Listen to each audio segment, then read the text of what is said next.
نبی اکرم صلی اللہ علیہ وسلم کا یہ پیغام بھی تھا کہ میرے دو بڑے لشکروں میں جنگ ہوگا، جو امیر معاویہ اور حسین کا تھا ان کی خلافت کا ہوا وہ الگ بات تھی، لیکن حسن رضی اللہ تعالیٰ عنہ نے امیر معاویہ رضی اللہ تعالیٰ عنہ کو بلایا اور بلانے کے بعد کہا کہ میں جو ہے حکومت کا خلافت کا پسند اس کو نہیں کرتا، مجھے چاہیے بھی نہیں، چنانچہ آپ مکے میں آ جائیں اور وہاں بیٹھ کر میں آپ کو اپنی خلافت دیتا ہوں تو آپ خلافت کو جو ہے کوفہ میں بحال کر دیں۔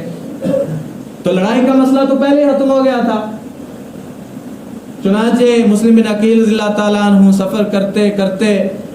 جا کر جو ہے کوفہ کی جامعہ مسجد میں پہنچے اور جامعہ مسجد میں جمعے کے دن اعلان ہوا کہ میں حضرت حسین رضی اللہ تعالیٰ عنہ کا جانشین قاصد بن کر آیا ہوں۔ چنانچہ جو لوگ میرے ہاتھ پر بیعت کریں گے، گویا انہوں نے حضرت حسین کے ہاتھ پر بیعت کی ہے، تو پورے کے پورے کوفہ والوں نے حضرت مسلم بن عقیل رضی اللہ تعالیٰ عنہ کے ہاتھ پر بیعت کی۔ بیعت ہوئی، جمعے کے بعد حضرت مسلم بن عقیل نے خط لکھا اور تیز رفتار قاصد کے ہاتھ حضرت حسین رضی اللہ تعالیٰ عنہ کی طرف جو ہے خط روانہ فرما دیا کہ کوفہ کے حالات تو بہت اچھے ہیں، کوفہ میں لوگ آپ کو چاہتے ہیں، وہ بیعت بھی کر رہے ہیں اور آپ تشریف لے آئیں۔ اس سے پہلے جب صحابہ اکرام رضی اللہ تعالیٰ علیہ مجمعین نے حضرت حسین رضی اللہ تعالیٰ عنہ کو منع کیا کہ آپ کوفہ میں تشریف نہ لے جائیں، تو 300 سے زائد خط کوفیوں نے حضرت حسین رضی اللہ تعالیٰ عنہ کی طرف بھیجے ہوئے تھے۔ کوئی یہ نہ سمجھے کہ حضرت حسین رضی اللہ تعالیٰ عنہ امیر المومنین یا خلیفہ بننے کے چکر میں جو ہے صحابہ کی بات کو ترک کر کے چلے گئے۔ بعض راوی کہتے ہیں 2 اونٹ 3 اونٹ خطوں کے بھرے ہوئے تھے جو کوفہ والوں نے حضرت حسین رضی اللہ تعالیٰ عنہ کی طرف بھیجے کہ آپ تشریف لائیں اور آپ کے ہاتھ پر ہم بیعت کریں، کیونکہ ہم یزید کے ہاتھ پر بیعت کرنے کے لیے راضی نہیں ہیں۔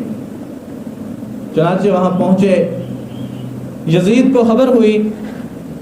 کہ بھائی کوفہ میں حضرت حسین رضی اللہ تعالیٰ عنہ کا قاصد پہنچ چکا ہے اور بیعت بھی ہونی شروع ہو گئی۔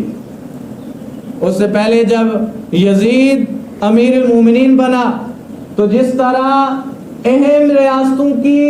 وجہ سے حکومتیں زندہ رہتی ہیں، سلطنت کی بقا ہوتی ہے، مکہ اور مدینہ 2 ایسی جگہ تھی کہ جہاں کے لوگ جب تک بھی اس امیر المومنین کی خلیفہ کی اتباع نہ کریں حکومت کو مضبوط اور کامیاب نہیں سمجھا جاتا تھا، کیونکہ بڑے صحابہ تھے، حضور اکرم صلی اللہ علیہ وسلم کے ساتھی تھے۔ فرمانے لگے کہ اس نے خط بھیجا، ایک مقرر کیا مدینے میں، مکے میں، کہ بھائی کم سے کم مکے اور مدینے والوں کو راضی کیا جائے کہ وہ میری بیعت کر لیں، اور جب بیعت کر لیں گے تو ہماری حکومت مضبوط ہو جائے گی، ہم آرام سے جو ہے یہاں بیٹھ کر حکومت کریں گے۔ لیکن جب ظلم ہوتا ہے، جب زیادتیاں ہوتی ہیں تو پھر حکومتیں زندہ نہیں رہتی۔ یہاں رک کر میں ایک بات کہتا ہوں، جب یزید کا بیٹا خلیفہ مقرر ہوا 40 سال کی عمر میں، نوجوان بھرپور، 2 سال 6 ماہ 10 دن اس نے حکومت کی،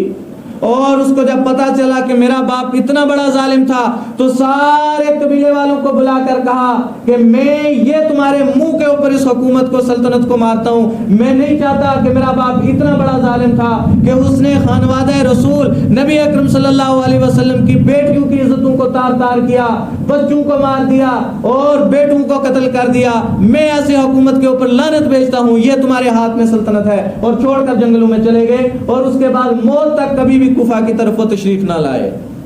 عقل والے تو حکومتوں کو اس طرح ٹھوکریں مارتے ہیں۔ حکومتیں عزتوں اور وقار کی چیزیں نہیں ہیں، عہدے اور بڑے مقام، بڑے قد والے لوگ کامیاب نہیں ہیں۔ کامیابی کے لیے صرف اور صرف ایک رسی ہے، جس کو یہ کہا جاتا ہے اطیعوا اللہ و اطیعوا الرسول، اطاعت کرو اللہ کی، مضبوطی سے پکڑ لو اللہ کو اور اللہ کے رسول کو، اسی کے ساتھ کامیابی ہے، اسی کے ساتھ۔ جب انسان رب کا بن کے گزرتا ہے تو پھر گردنوں پر تلواریں تیریں ہوتی ہیں، نیزوں پر گردنیں چڑھی ہوتی ہیں، اور یہ پیغام دے رہے ہوتے ہیں کہ ہم سے زیادہ کامیاب کون ہے۔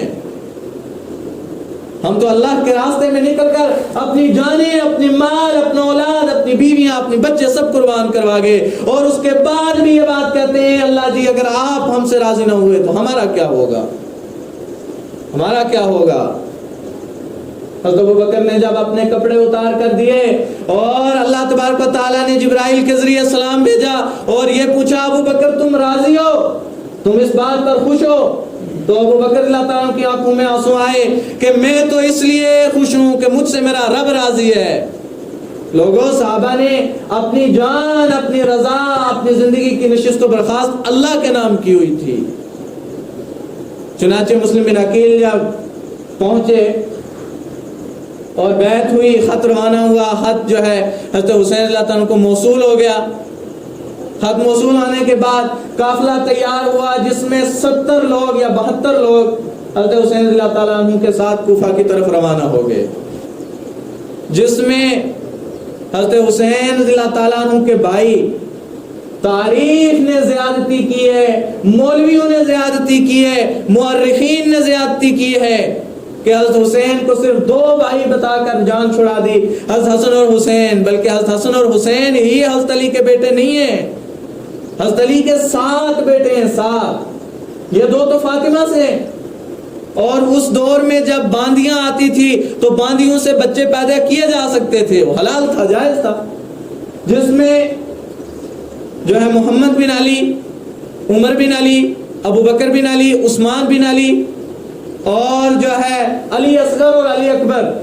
یہ حضرت علی کے بیٹے ہیں، جس کو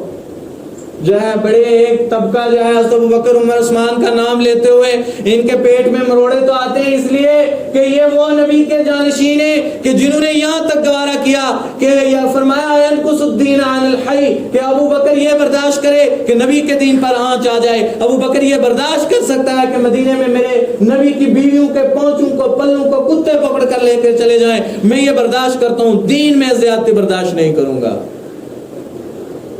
یہ وہ لوگ تھے، اس لیے ان کے ساتھ جو ہے مصیبت اور چڑ ہوتی ہے،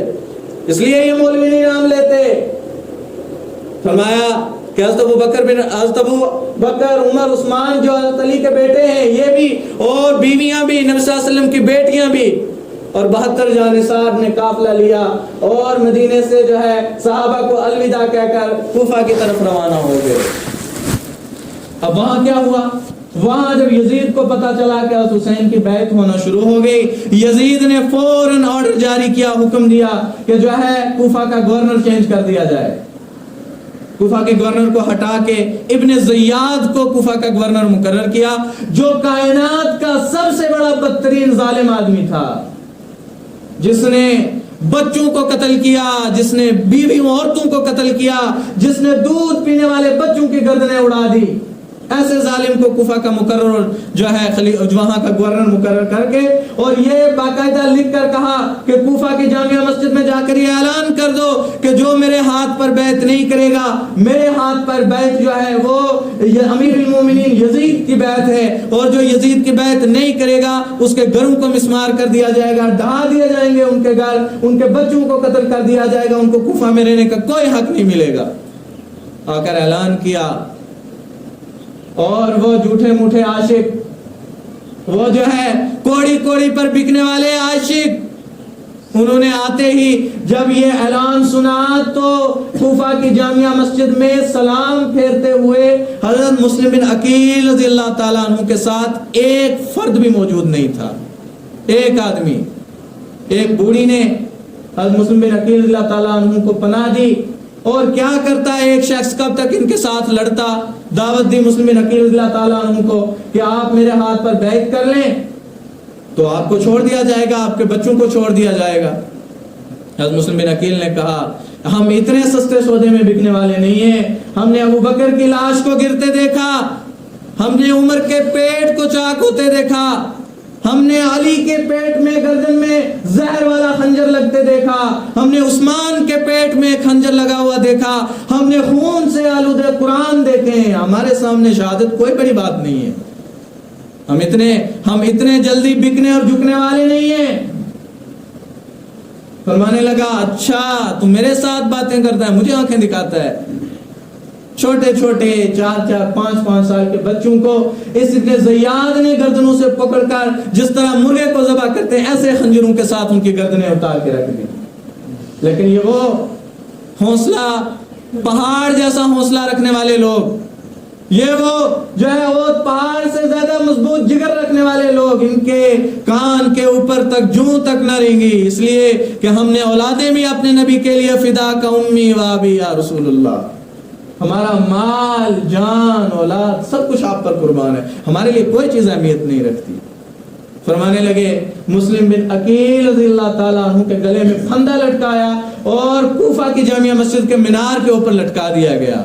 اور بے کفن برہانہ لاش کو لٹکا کر یہ کہہ دیا گیا کوفہ والو اگر کسی نے حسین کے ہاتھ پر بیعت کی تو اس کا یہ حشر کر دیا جائے گا، اس کے ساتھ ایسا معاملہ پیش ہوگا۔ پیغام دیا۔ اس بوڑھی نے کہا او ظالم تو نہیں دیکھتا کہ یہ کس کے جانشین ہیں، یہ موت سے نہیں ڈرتے، یہ قتل و غارت سے، یہ شہادت سے نہیں ڈرتے۔ فرمانے لگے کہ قافلہ چونکہ روانہ ہو چکا تھا اور آ کر نہر فرات کے پاس پہنچا، اور نہر فرات کے پاس حضرت حسین رضی اللہ تعالیٰ عنہ کو خط ملا، اور خط ملنے کے بعد یہ خبر ہوئی کہ بھائی کوفہ میں انہوں نے بے وفائی اور غداری کر دی، مسلم بن عقیل اپنے دونوں بچوں کے ساتھ شہید ہو گئے۔ یہ کربلا کے پہلے شہید ہیں، چاہے کوفہ میں ہوئے، لیکن شہادت حسین میں نمایاں کردار رکھنے والے یہ باپ بیٹے ہیں کہ جنہوں نے اپنے دودھ پیتے بچوں کو قتل کروا دیا، اور حضرت حسین رضی اللہ تعالیٰ عنہ نے درد بھری آہ لے کر کہا اور مجھے یہ بتاؤ تو صحیح کہ مسلم بن عقیل کے ساتھ یہ کیا کیا ان ظالموں نے۔ فرمانے لگے کہ کوفہ کی جامعہ مسجد پر جو ہے لٹکا دیا گیا ہے اور کوئی پوچھنے والا نہیں ہے، کسی نے دفن نہیں کیا، لاش آج بھی لٹک رہی ہے۔ اور حضرت حسین رضی اللہ تعالیٰ عنہ نے آسمان کی طرف گردن اٹھا کر کہا اے اللہ تو وحدہ لا شریک ہے، میرے ماننے والوں نے سر مرتے ہوئے بھی نہیں جھکائے، ہم تو مرے ہوئے بھی سر بلند ہیں، ہم نے تو گردنیں کٹوا کر بھی اپنے جو ہے اپنے آپ کو بلند عہدوں پر کھڑا کیا ہوا ہے۔ چنانچہ صحابہ کو جمع کرنے کے بعد مسلم بن عقیل رضی اللہ تعالیٰ عنہ کی شہادت کی خبر دی، اور صحابہ کو کہا دیکھو کوفہ میں غداری ہو چکی ہے، کوفہ والوں نے ہمارے ساتھ زیادتی کی ہے، اب میں چونکہ آ چکا ہوں اور خانوادہ نبوت کا یہ علم ہے کہ وہ جس چیز کا عزم کرتے ہیں پھر پیچھے ہٹتے نہیں ہیں، میں تو جاؤں گا، ہاں اب میں آپ سب کو اجازت دیتا ہوں اب سب کے سب واپس چلے جائیں، آپ سب کے سب واپس چلے جائیں، ہاں میرے اہل و عیال، میرے بچے، میرے بھتیجے، بھائی اور میری ماں، میری چاچی، تائی جتنی بھی ہیں اہل رسول کے خاندان والی، یہ سب میرے ساتھ رہیں گے۔ چنانچہ صحابہ بھی تو حضور اکرم صلی اللہ علیہ وسلم کے صحابہ تھے، فرمانے لگے کہ ہم جب وہاں سے نکلے اور ہم اس لیے نہیں آئے کہ آپ یوں ہمیں کہیں کہ یہاں سے واپس چلے جائیں، ہم اس نبی کے جانشین ہیں، ہم اس نبی کے صحابی اور امتی ہیں، ہم وہ نہیں ہیں کہ موسیٰ علیہ السلام کی قوم نے کہا تھا جا کر لڑ اللہ کے ساتھ، اور جب فتح مل گئے تو ہمیں بھی بتا دینا، ہم بھی آ جائیں گے فتح کا جشن منانے، ہمیں آپ حکم کریں سمندروں میں چھلانگیں مار دیں گے، ہم اپنے نبی کے حکم پر جانوں کو جو ہے کٹوا دیں گے، گردنیں ذبح کروا دیں گے، ہمیں کوئی پرواہ نہیں ہے، ہم پیچھے جانے والے نہیں ہیں۔ چنانچہ نہر فرات کے پاس پہنچے اور آ کر ان کا محاصرہ زیاد نے آ کر کروا لیا، اور جب ابن زیاد نے آ کر محاصرہ کروایا اور اتنا تنگ محاصرہ کروایا کہ نہر فرات کے پاس کھڑے رہے، 3 دن تک مقیم ہونے کے باوجود بھی ان لوگوں کو پانی نہ دیا گیا۔ پہلا کام انہوں نے یہ کیا کہ بھئی یہاں تو پانی کی ایک نہر فرات ہے، یہ اگر پانی پیئیں گے تو یہ زندہ رہیں گے، پانی نہیں پیئیں گے تو ان کے بچے بھی مریں گے، یہ بھی جو ہے تنگ آ کر ہماری بیعت کر لیں گے۔ تو کسی نے کہا تھا آہ نہ کر لبوں کو سی، عشق ہے یہ دل لگی نہیں، یہ کوئی دل لگانے والی بات نہیں ہے کہ آج یہاں بھی لگا اور محبوبہ بدل گئی تو اس کے پیچھے بھی چلا گیا، کل کسی اور کو دیکھا وہ بھی محبوبہ بن گئی، نہیں، انہوں نے محبت کی تھی اور حقیقی معنوں میں محبت کی تھی۔ اور آ کر ابن زیاد نے حضرت حسین رضی اللہ تعالیٰ عنہ سے کہا کہ دیکھو بھائی ایک بات ہے کہ آپ کے نبی کا حکم ہے، ہمارے نبی کا حکم نہیں، آپ کے نبی کا، یہاں سے انسان اندازہ لگائے کہ ان کی عمارت کتنی بڑی مضبوط تھی، ان کی خلافت کتنی مضبوط ہے۔ کہا آپ کے نبی نے کہا ہے کہ اگر آپ کا امیر مقرر ہو جائے، گورا ہو، کالا ہو، ناک کٹا ہو، کان کٹا ہو، غریب ہو، امیر ہو، اس کی اتباع کرنا تمہارے اوپر فرض ہے۔ تو تم کیوں نہیں بھائی یزید کی اتباع کر رہے ہیں؟ تم یزید کو کیوں نہیں امیر مان رہے ہیں؟ تو حسین رضی اللہ تعالیٰ عنہ نے جواب میں کہا کہ دیکھنا ابن زیاد، جس طرح تمہارے بارے میں ہمیں خبر پہنچی ہے کہ تم ظالم ہو، فاسق ہو، فاجر ہو، اسی طرح ہمیں یزید کے بارے میں بھی خبریں ملی ہیں کہ یزید فاجر فاسق ہے اور وہ سنت رسول کو شرع عام ذبح کرتا ہے، اللہ کے حکموں کو نہیں مانتا ہے۔ تو دین میں یہ گنجائش نہیں ہے کہ ظالم کے سامنے اور فاسق کے سامنے سر جھکایا جائے، اور ہم اس خاندان کے بھی نہیں ہیں کہ تم جیسے لوگوں کے سامنے ہم بیعت کریں۔ اگر گردنیں کاٹتے ہیں بلا شک کاٹ لو، تمہارے سامنے جھکنے والے نہیں ہیں، بیعت نہیں کریں گے۔ اچھا بیعت نہیں کرو گے تو کھاؤ گے کہاں سے، پیو گے کہاں سے، پانی کہاں سے لاؤ گے؟ نہر فرات کا پانی بند کیا، اتنا تنگ محاصرہ کیا کہ حضرت حسین رضی اللہ تعالیٰ عنہ کے جو سپاہیوں اور ان کے خیموں کے نزدیک قریب آ کر پہنچ گئے، چنانچہ ان کو مجبوراً وہاں خیمے نصب کرنے پڑے۔ اب جب 3 دن تک پانی نہیں ملا، یہاں جا کر حضرت حسین رضی اللہ تعالیٰ عنہ مظلوم ہوئے۔ لوگوں ہم بھی تو کہتے ہیں ہمارے ساتھ زیادتیاں ہوئیں، ہمارے ساتھ فلاں نے زیادتی کی، زمین والے نے کی، جو ہے فلاں افسر نے کی، کیا زیادتیاں ہیں، یہاں دیکھو پھر زیادتی کیسی ہوئی۔ اور یہاں جا کر حضرت حسین رضی اللہ تعالیٰ عنہ جب یہاں جا کر مظلوم ہوئے اور یہ کہا، ابن زیاد کو پیغام بھیجا کہ آ کر مجھ سے ملاقات کرو یا میں تم سے ملنا چاہتا ہوں، مجھ سے ملو یا میں تم سے ملنا چاہتا ہوں۔ پہلے تو وہ کمبخت راضی نہیں ہوا، بڑی مشکل کے ساتھ نخرے وکرے دکھا کر آ کر جب وہاں پہنچا اور حضرت حسین رضی اللہ تعالیٰ عنہ نے 3 شرطیں رکھی، اور وہ 3 شرطیں یہ تھی کہ سب سے پہلا کہ تم ہمیں یہاں سے واپس جانے دو، ہم یہاں سے واپس چلے جائیں اور تمہارے ساتھ ہماری کوئی لڑائی نہیں ہے، کوئی جنگ نہیں ہے، کوئی خلافت ہمیں نہیں چاہیے، ہمیں واپس جانے دو۔ دوسرا یہ کہ اگر آپ ہمیں واپس نہیں جانے دیتے تو ہمیں کسی دوسری ریاست کے اندر چلے جانے دیں، یہاں سے شام سے گزرتے ہوئے کسی اور ملک میں ہم چلے جائیں گے، ہم وہاں کے ہم پذیر ہو جائیں گے۔ اور تیسرا یہ کہ ہمیں براہ راست یزید سے ملنے کے لیے جانے دیا جائے۔ تو اس نے تو چنانچہ کہا کہ میرے پاس آرڈر تو نہیں ہے، میں حکومتی فیصلے خود نہیں کر سکتا، دغے باز تھا، جھوٹا تھا، کذاب تھا، کہ ہم تو نہیں جانے دے سکتے۔ ہاں ہم جو ہے یہ پیغام پہنچا سکتے ہیں، لیکن یہ ہے کہ واپس تو کسی صورت نہیں جانے دیا جائے گا، اس لیے کہ آپ کو ہماری بیعت کرنی پڑے گی اور اس کے بغیر تم یہاں سے جا ہی نہیں سکتے۔ کہاں جاؤ گے؟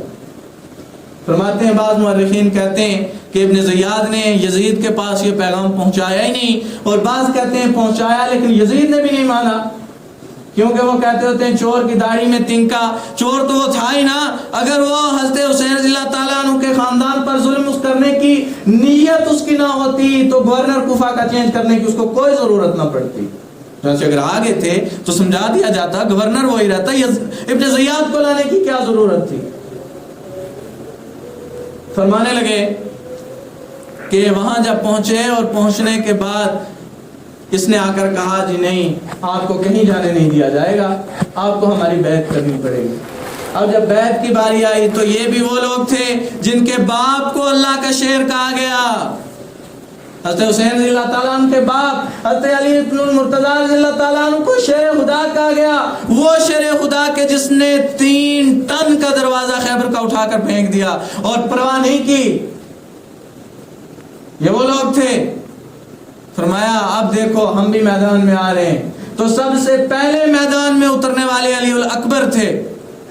جب میدان میں نکلے اور کافروں کے صفوں کو اس طرح مسمار کرتے گئے، اس طرح گراتے گئے، یوں لگا جس طرح زخمی شیر صفوں کے اندر گھستا ہے۔ فرمانے لگے جب وہاں پہنچے تو پہنچنے کے بعد حضرت علی الاکبر کو یہاں خنجر لگا، اور خنجر لگتے ہوئے یہ نس کٹتے ہوئے حضرت علی الاکبر جب میدان میں گرے تو حضرت حسین رضی اللہ تعالیٰ عنہ شیر کی طرح اپنے بیٹے کے اوپر لپ کے اور پیچھے سے آ کر حضرت حسین رضی اللہ تعالیٰ عنہ کو تیر لگا۔ تیر لگتے ہوئے حضرت حسین رضی اللہ تعالیٰ عنہ کے خیمے سے علی الاصغر نے، جس کو عبداللہ بھی کہا گیا، اس نے جب منہ باہر نکالا تو حضرت حسین رضی اللہ تعالیٰ عنہ نے اپنی بیوی سے کہا اس کو میرے پاس لے کر آؤ۔ اور مورخین کہتے ہیں علی الاصغر اتنے خوبصورت تھے کہ جس طرح گویا 14ویں کا چاند چمکتا ہوا ہوتا ہے، اور وہ تڑپ رہے تھے، پانی ابا جی پانی، انہوں نے کہا کہ میں نے حضرت حسین کو جب اپنے ہاتھوں پر لیا، حضرت علی الاصغر کو جب ہاتھوں میں لیا اور ہاتھ میں لیتے ہوئے میں نے یہ سمجھا کہ اس ظالموں کو اس بچے کے اوپر ترس آ جائے گا اور پانی دے دیں گے اور یہ جنگ روک دیں گے، لیکن نہیں، ان کی آنکھوں کے سامنے خون تھا، انہوں نے کچھ نہیں کیا۔ ظالم نے آ کر تیر چھوڑا اور تیر آ کر حضرت علی الاصغر کے حلق میں لگا۔ حضرت حسین رضی اللہ تعالیٰ عنہ کے ہاتھ میں وہ اتنا چھوٹا بچہ اس طرح لٹک رہا ہے کہ جس طرح کسی نے کدو اور ڈبری ہاتھ میں اٹھا کر لٹکائی ہو۔ گویا حضرت حسین رضی اللہ تعالیٰ عنہ کے بھتیجے حضرت حسن رضی اللہ تعالیٰ عنہ جنگ میں آئے اور صحابہ آہستہ آہستہ جنگ میں لڑتے لڑتے شہید ہو گئے، حتیٰ کہ صرف خاندان نبوت کے لوگ رہ گئے، اور خاندان نبوت کے لوگوں میں رہنے والا صرف ایک ہی بچہ تھا، اور وہ تھا حضرت حسن رضی اللہ تعالیٰ عنہ کا۔ جب وہ میدان میں لڑائی کرنے کے لیے نکلا اور ایک ظالم نے ان کو یہاں خنجر مارا اور ان کا کندھا اتر گیا اور زور سے کہا، ہائے چاچا لگ گئی ہے، چاچا مار دیا گیا، چاچا زخمی ہو گیا ہوں۔ تو حضرت حسین رضی اللہ تعالیٰ عنہ نے بڑے درد بھرے الفاظ میں کہا، ہائے میرے بیٹے، آج تیرا چاچا مظلوم ہو گیا، آج کچھ نہیں کر سکتا، آج تیرا چاچا کچھ نہیں کر سکتا، آج گرا دیا ظالموں نے ہمیں میدان کے درمیان، مار دیا گیا۔ اور اس کے بعد جب حضرت حسین رضی اللہ تعالیٰ عنہ کو زخمی حالت میں ابن زیاد کی فوجوں نے جب خاندان نبوت کی عورتوں کی چادروں کو کھینچنا چاہا، ان کی ردا کو کھینچنا چاہا، ان کی عزتوں کو پائمال کرنا چاہا، تو یہ زخمی شیر جب نکلا اور کہا، او ظالموں، ابھی نبوت کے خاندان کا ایک مرد زندہ ہے، عورتوں کی طرف کہاں جا رہے ہو؟ ابھی تو مرد زندہ ہے، عورتوں کی طرف مت جاؤ۔ چنانچہ ابن زیاد نے حکم دیا کہ اس کی گردن کو اتار دیا جائے۔ اب چونکہ حضرت حسین رضی اللہ تعالیٰ عنہ حضور اکرم صلی اللہ علیہ وسلم کے نواسے تھے، اتنی جرت تو کسی کو نہیں تھی کہ وہ کسی کا جو ہے وہ ان کا سر قلم کرتے۔ چنانچہ یزید نے اس کو گالیاں دی اور دوسرے کا کہا کہ یہ کمبخت کیا، یہ چوڑیاں عورت کی بیوی کی پہن کر یہاں جنگ میں آیا ہوا ہے، یہ کمبخت کا اس کی گردن کو اتار سکتا ہے، اٹھا تلوار اور تو اس کی گردن کو اٹھا۔ اور ظالم نے حضرت حسین رضی اللہ تعالیٰ عنہ کی گردن کے اوپر جو ہے تلوار ماری، خنجر مارا، اور دڑ ادھر پڑا اور سر جا کر ادھر پڑا۔ اور یہاں بس نہیں کی، تلوار کی نوک کے اوپر، خنجر کی نوک کے اوپر حضرت حسین رضی اللہ تعالیٰ عنہ کے سر کو لگا کر یہ اعلان کر رہے ہیں کہ یہ وہ لوگ ہیں جو ہمیں کہہ رہے تھے کہ ہم کوفہ کی حکومت کو لینے کے لیے آئے ہیں۔ اور تماشا کیا، وہاں یزید کے خان جو ہے محل کے اندر خوشی سے جو ہے سنگین بجائے جا رہے ہیں اور ناچ اور گانے ہو رہے ہیں کہ آج ہم نے نبوت کے خاندان کو ختم کر دیا۔ لوگوں، حضرت حسین مر کر بھی زندہ رہا اور یزید زندہ رہ کر بھی مر گیا۔ آج کوئی حسین کا نام آج کوئی یزید کا نام لینے والا نہیں ہے۔ کئی کائنات میں چلے جاؤ، دشمن سے بڑا دشمن بھی یزید نام رکھنے کے لیے تیار نہیں، اور حسین فخر کے ساتھ نام رکھنے کے لیے لوگ تیار ہوتے ہیں۔ حضرت حسین رضی اللہ تعالی عنہ کی بہن نے جب ان کے سر کو اٹھایا اور انہوں نے ایک قصیدہ پڑھا، ہم اس کو یوں تشبیہ دیتے ہیں کہ جس طرح ہمارے یہاں پرانا رواج ہے کہ دولہے کا پانی بھرنے کے لیے جب اس کے لیے، جس کو ہم کیا کہتے ہیں، کڑولی بھرنے کے لیے، پانی بھرنے کے لیے جب پانی پر آتی ہیں تو دولہے کی بہن اپنے بھائی کی محبت میں گانا گاتی ہے۔ یہاں خسین کی بہن نے بھی قصیدہ پڑھا اور وہ قصیدہ سنتے ہوئے زمین آسمان رو رہا تھا، فرشتے رو رہے تھے کہ اے خدائے محمد، اے محمد کے خدا، آئے تیرے نبی کا نواسا، آئے تیرے نبی کا جانثار،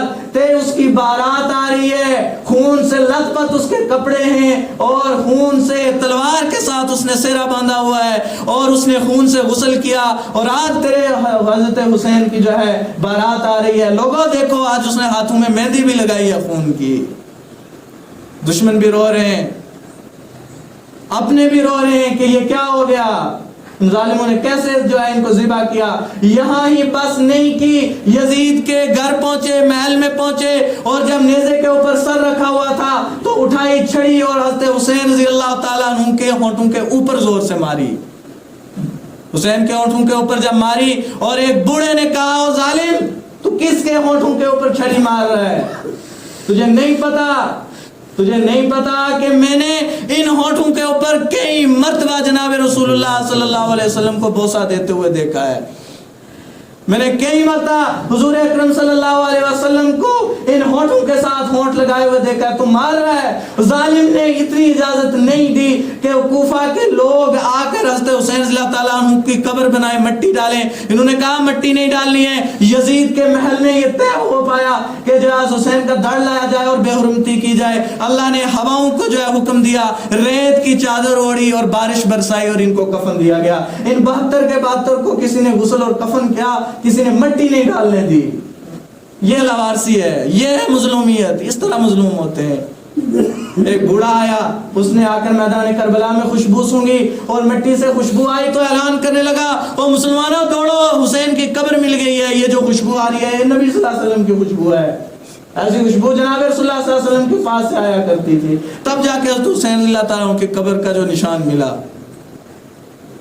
یہ حضرت حسین، یہ حضور اکرم صلی اللہ علیہ وسلم کے گھر کے ساتھ کیا گیا۔ ہمارے ساتھ کسی نے کیا کیا؟ کچھ نہیں کیا، لیکن ان لوگوں نے یہ سب کرنے کے باوجود بھی اپنے رب کو نہیں چھوڑا، اللہ کے حکم کو نہیں توڑا۔ ہمیں یہ سبق ملتا ہے کہ کتنی بھی پریشانی آ جائے، اللہ کی رسی کو مضبوط، عض علیہا بالنواجذ، مضبوطی سے پکڑ کر رکھنا ہے، چھوڑنا نہیں ہے۔ اللہ تبارک و تعالیٰ کہنے سننے سے زیادہ عمل کی توفیق عطا فرمائے۔ وآخر دعوانا